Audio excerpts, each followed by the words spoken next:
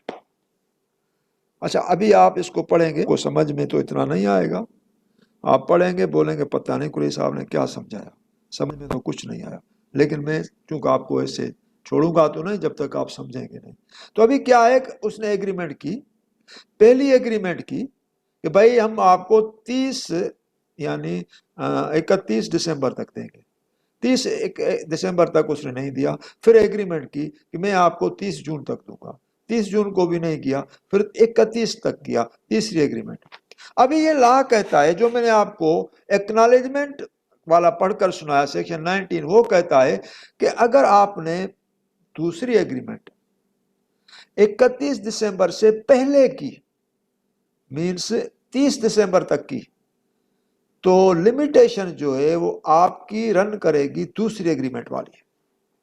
پھر آپ نے تیسری ایگریمنٹ کی، اور تیسری ایگریمنٹ آپ نے کی 30 جون کی، سپوز کیجئے، تو آپ نے اس ایگریمنٹ کو اگر 29 جون تک ایزیکیوٹ کر دیا، نوویٹ کر دیا، ریسائن کر دیا، الٹر کر دیا بائی کنسنٹ، تو لمیٹیشن جو ہے وہ چلے گی تیسری ایگریمنٹ کی جو آپ نے 29 جون تک کی۔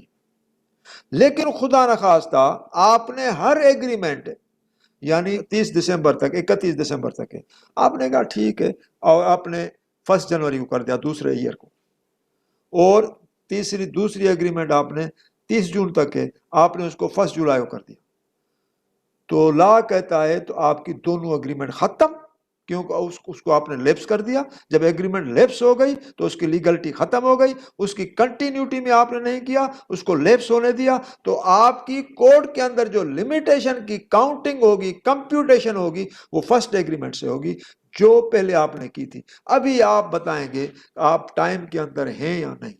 تو لہٰذا یہ ایکنالجمنٹ آف لائبلٹی ہے کسی پراپرٹی کے سلسلے میں، اگر آپ دوسری ایگریمنٹ کریں تو پہلی ایگریمنٹ کو ایکسپائر ہونے نہ دیں، اس کی کنٹینیوٹی کے دوران دوسری ایگریمنٹ کریں، تو لمیٹیشن آپ کی دوسری ایگریمنٹ سے چلے گی۔ اگر اس کو آپ نے لیپس کر دیا، ایکسپائر کر دیا، اور اس کے بعد آپ نے دوسری ایگریمنٹ کی، تو دوسری ایگریمنٹ کی لیگلٹی پروپرائٹی کوڈ کے اندر لمیٹیشن پوائنٹ آف ویو سے کوئی نہیں ہوگی۔ This is the point. Answer is novation of contract. Novation is defined under section 62 of Contract Act, but we will go ahead in discussing rescission under section 35 of Special Effect, and alteration or rectification section 31 of Special Effect, and cancellation of contract under section 39 of Special Effect. In addition, we will also discuss section 19 of Limitation Act, جو میں نے ابھی آپ کو بتایا, to know the effect of first written agreement before its novation or rescission. تو آپ اس کا اسکرین شاٹ لے سکتے ہیں کیونکہ یہ آپ کے پاس نہیں، آپ اس کا اسکرین شاٹ لیں کیونکہ یہ میں نے اپنی طرف سے بنایا ہے۔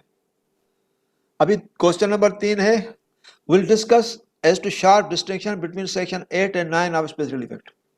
یہ بہت امپورٹنٹ کوسچن ہے، اتنا امپورٹنٹ کوسچن ہے کہ شاید ہی کوئی امتحان ہو جس کے اندر یہ نہ آیا ہو، کیونکہ 2 پوزیشن پہ پروویژنس ہیں اور اسپیشل ریلیف ایکٹ کے اندر ہیں، اس کا سوٹ سول پروسیجر کوڈ کے اندر داخل ہوتا ہے، کیونکہ سیکشن 8 کے اندر اسپیسیفکلی لکھا گیا ہے کہ suit for recovery of possession will be filed under section 8 and procedure shall be regulated from the code of civil procedure. تو اس کا ریگولیٹ سی پی سی کرتا ہے اس کا پروسیجر۔ تو سیکشن 8 کے اندر جو ہم سوٹ داخل کرتے ہیں وہ کسی ٹائٹل پہ ہوتا ہے یا لیگل کریکٹر پہ ہوتا ہے، لیکن سیکشن 9 کا جو ہم سوٹ داخل کرتے ہیں وہ نہ ٹائٹل پہ ہوتا ہے نہ لیگل کریکٹر پہ ہوتا ہے۔ تو اس کا مقصد یہ ہے کہ سیکشن 9 کے اندر اگر کسی کو ڈسپوزیس کیا گیا ہے اور وہ انکروچر ہے تو انکروچر بھی سوٹ داخل کر سکتا ہے سیکشن 9 کے اندر کہ مجھے واپس کیا جائے، کیونکہ کسی بندے کو ڈسپوزیس کرنے کا طریقہ فورسبلی نہیں ہے لیکن انڈر دا لا ہے۔ اگر وہ انکروچر ہے تو اس کا اسٹیٹیوٹ ہے اینٹی انکروچمنٹ ایکٹ، اس کا سی پی سی یا اسپیشل ایفیکٹ نہیں ہے۔ اینٹی انکروچمنٹ ایکٹ کی جو جورسڈکشن ہے وہ ریونیو کے ماجسٹریٹس کو ہے، ریونیو کے ماجسٹریٹ پریلیمنری انکوائری کر کے اس کو ڈسپوز کرتے ہیں، ان کا پاس اپنا ایک پروسیجر ہوتا ہے جو اینٹی انکروچمنٹ ایکٹ میں دیا گیا ہے۔ تو لا کہتا ہے اگر کسی کو بھی ڈسپوزیس کرنا ہو تو لا کے اندر کریں، فورسبلی ڈسپوزیس نہ کریں۔ تو سیکشن 8 کے اندر ٹائٹل یا لیگل کریکٹر کی پوزیشن ہے، اور سیکشن 9 کے اندر خالی پوزیشن ہے، آکیوپنٹ ہے، اس کی پوزیشن ہے، کوئی بھی ہو سکتا ہے، ٹیننٹ بھی ہو سکتا ہے۔ اچھا، سیکشن جو 9 کی لمیٹیشن ہے وہ 6 مہینے ہے as per article 3 of the limitation act, اور اس کی لمیٹیشن 12 سال ہے سیکشن 8 کی سوٹ داخل کرنے کی ایز پر آرٹیکل 142۔ سیکشن 9 کو اگر آپ نے آرٹیکل 3 کے تحت 6 مہینے میں داخل نہ کیا تو لا نے آپ کو ایک اور لیٹیٹیوڈ پرووائڈ کیا ہے کہ آپ 12 سال کے اندر بھی داخل کر سکتے ہیں۔ لیکن سیکشن 8 کو ہم سیکشن 9 کے اندر 6 مہینے میں داخل نہیں کریں گے، اس کی ایک ڈسٹنکشن ہے۔ سیکشن 9 کے اندر آپ کمپنسیشن کلیم نہیں کر سکتے، ڈیمیج کلیم نہیں کر سکتے، کیونکہ ہو سکتا ہے کہ سیکشن 9 والا آکیوپنٹ انکروچر ہو، لیکن سیکشن 8 والا جو آکیوپنٹ ہے اگر وہ ڈسپوز ہو گیا تو وہ مین پروفٹس بھی لے سکتا ہے، ڈیمیجز بھی لے سکتا ہے، کمپنسیشن بھی لے سکتا ہے۔ تو یہ پریکٹیکل ڈسٹنکشنز ہیں between these two provisions. Section 9 کے اندر آپ سوٹ جو ہیں وہ پروونشل گورنمنٹ کے خلاف داخل نہیں کر سکتے اگر آپ کو پروونشل گورنمنٹ نے ڈسپوز کیا ہے، کیونکہ کبھی کبھار انکروچر ہوتے ہیں اور پراپرٹی گورنمنٹ کی ہوتی ہے اور گورنمنٹ کو ڈسپوز کرتے ہیں، تو لا کہتا ہے آپ ان کے خلاف سوٹ گورنمنٹ کے خلاف نہیں لا سکتے۔ لیکن سیکشن 8 کے اندر اگر آپ کو کسی گورنمنٹ نے ڈسپوز کر دیا ہے تو آپ ان کے خلاف سوٹ لا سکتے ہیں۔ تو یہ سیکشن 8 اور 9 کی ڈسٹنکشن تھی جو میں نے ابھی آپ کو بتا دی۔ سیکشن 8 اور 9 میں ایک اور بھی ڈسٹنکشن ہے، وہ یہ ہے کہ سیکشن 9 کی جو پروسیڈنگ ہے وہ سمری پروسیڈنگ ہے اور اس کے اندر اپیل اور ریویژن داخل نہیں ہوتی، جبکہ سیکشن 8 کی پروسیڈنگ کے اندر اپیل ہے۔ تو these were the distinction features between section 8 اور سیکشن 9، اور اس کو آپ اچھی طرح سمجھیں گے کوسچن نمبر 15 کے اندر اس کا آنسر ہے اور الابوریٹ آنسر ہے، آپ اس کو دیکھ لینا۔ کوسچن نمبر 4 ہے how challan is disposed of. یہ کوسچن نمبر 45 پہ ہے، چالان ڈسپوز آف کیسے ہوگا؟ چالان دیکھا جائے گا کورٹ کے اندر کہ چالان فائنل ہے، چالان انٹیرم ہے، چالان سبسیکوینٹ ہے۔ اگر انٹیرم چالان ہے تو کورٹ اس کے اوپر بھی کاگنیزنس لیتی ہے، یا تو اس کو ایکسپٹ کرے ایز انٹیرم چالان تو سمجھیں کورٹ نے کاگنیزنس نہیں کیا اور پوسٹ پون کر دیا کاگنیزنس اور ایڈجرنمنٹ پروزیکیوشن کی الو کر دی۔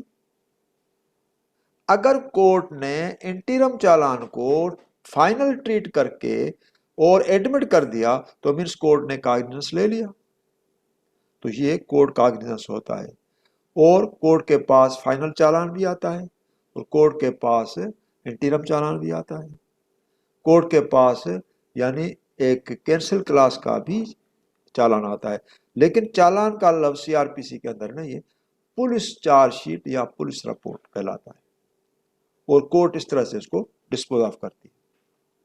کوسچن نمبر 45 میں اس کی کلیئریفیکیشن اور ڈیٹیلز دیے گئے۔ What is the procedure and manner as to filing of summary suit? This very interesting question. Summary suit جو ہے وہ داخل ہوتا ہے آرڈر 37 میں، اور سمری سوٹ داخل ہوتا ہے، اس کے پیچھے جو آئٹمس ہیں وہ 3 ہیں جو سی پی سی کے اندر لکھے گئے، ایک ہنڈی ہے، ایک پرامزری نوٹ ہے، اور ایک بل آف ایکسچینج ہے۔ نیگوشیبل انسٹرومنٹس جو ہیں وہ 3 ہیں جو نیگوشیبل انسٹرومنٹس ایکٹ کے اندر لکھے گئے۔ Number 1 promissory note section 4، number 2 bill of exchange section 5، number 3 cheque section number 6۔ جو سگنیفیکنٹ بات ہے دونوں کے اندر، نیگوشیبل انسٹرومنٹ ایکٹ کے جو بھی نیگوشیبل انسٹرومنٹس ہیں ان کی جو پرفارمنس ایزیکیوشن یا ٹرائل کا جو پروسیس ہے وہ آرڈر 37 سی پی سی پرووائڈ کرتا ہے، کیونکہ اس کا اپنا ٹرائل یا پروسیجر نیگوشیبل انسٹرومنٹ ایکٹ کے اندر نہیں ہے، کیونکہ نیگوشیبل انسٹرومنٹ ایکٹ اسپیشل لا ہے اور اس کے اندر ٹرائل کا پروسیجر نہیں۔ لیکن دو ڈسٹنکٹیو فیچرز ان کے درمیان میں ہیں کہ ہنڈی جو ہے وہ اس کے اندر ہے سی پی سی کے اندر، اور ہنڈی نیگوشیبل انسٹرومنٹس ایکٹ کے اندر نہیں، اور چیک جو ہے وہ نیگوشیبل انسٹرومنٹ ایکٹ کے اندر ہے وائٹ سیکشن نمبر 6، اور چیک کا نام جو ہے وہ آرڈر 37 کے اندر نہیں۔ تو کیا ہوتا ہے، چیک تو آرڈر 37 کے اندر یعنی اس کے کیسز سمری سوٹس داخل ہوتے ہیں، لیکن ہنڈی کا کوئی بھی سمری سوٹ داخل نہیں ہوتا۔ ہوں گے آج سے کوئی 20-30 سال پہلے ہوں گے، کیونکہ آج سے 20-30 سال پہلے ہنڈی لیگلائز تھا، ابھی ہنڈی منی لانڈرنگ میں کنورٹ ہو گیا ہے۔ جو منی لانڈرنگ ہے وہ نیبلاز کے اندر افینسو ہو گئے، تو ہنڈی کا جو کنسیپٹ اب افینسو میں آ گیا ہے، ابھی وہ پہلے والی بات نہیں تھی، کیوں کمیونیکیشن پہلے کم ہوتی تھی، ہنڈی کا کاروبار زیادہ ہوتا تھا، لوگوں کے جو رشتہ دار ہوتے تھے، بچے ہوتے تھے، فارن میں ہوتے تھے، ماہانہ خرچہ جو تھے وہ بھیجتے تھے، جس طرح سے ابھی یہ ایزی پیسہ اس طرح سے آتے ہیں، جس طرح سے آپ لیتے ہیں اس طرح سے ہنڈی آتی تھی، تو وہی طریقہ کار تھا۔ تو ابھی ہنڈی جو ہے وہ ایک افینس بن گیا ہے، بھائی ہنڈی کے اندر کیوں کاروبار ہو گیا، بڑے لوگوں نے اس کے اندر بڑے بڑے پیسے جو ہے کروڑوں ڈالروں اربوں میں انہوں نے باہر بھیجے، تو پھر یہ تو اور حساب سے انہوں نے استعمال کیا، وہ جو اس کا اصلی یوز تھا اس سے تو وہ ہٹ گئے۔ تو یہ ایک پروسیجر ہے اینڈ مینر ہے as to filing of the summary suit order 37 کے اندر ہے، لیکن وہ سمریز کے اندر کیا ہے، وہ کمپلیٹ سمری پروسیجر ہے، اس کے اندر لیو ٹو ڈیفینڈ ہے۔ اس کا جو اسپیشل پروسیجر یہ ہے کہ جو فارم ایشو ہوتا ہے، نوٹس ایشو ہوتا ہے، سمن، وہ فارم نمبر 5 اپینڈکس بی میں ایشو ہوتا ہے، جس کے اندر لکھا جاتا ہے آپ اپنی سروس کے بعد 10 دن کے اندر لیو ٹو ڈیفینڈ داخل کریں گے۔ تو لیو ٹو ڈیفینڈ کی جو لمیٹیشن ہے وہ 10 دن ہے، جو وہی ہے جو آرٹیکل 159 لمیٹیشن ایکٹ میں ہے۔ تو 10 دن کے اندر فارم نمبر 5 اپینڈکس بی کے تحت داخل کرنا ہوتا ہے۔ اگر اس نے داخل کر دی اور کورٹ نے لیو ٹو ڈیفینڈ گرانٹ کر دی تو مینس اس نے کہا ڈیفینڈنٹ کو ٹھیک ہے ہم آپ کا ڈیفینس الو کرتے ہیں اور آپ ریٹن اسٹیٹمنٹ فائل کر دیں، تو یہ سمری سوٹ سے کنورٹ ہو کر ریگولر سوٹ ہو گیا۔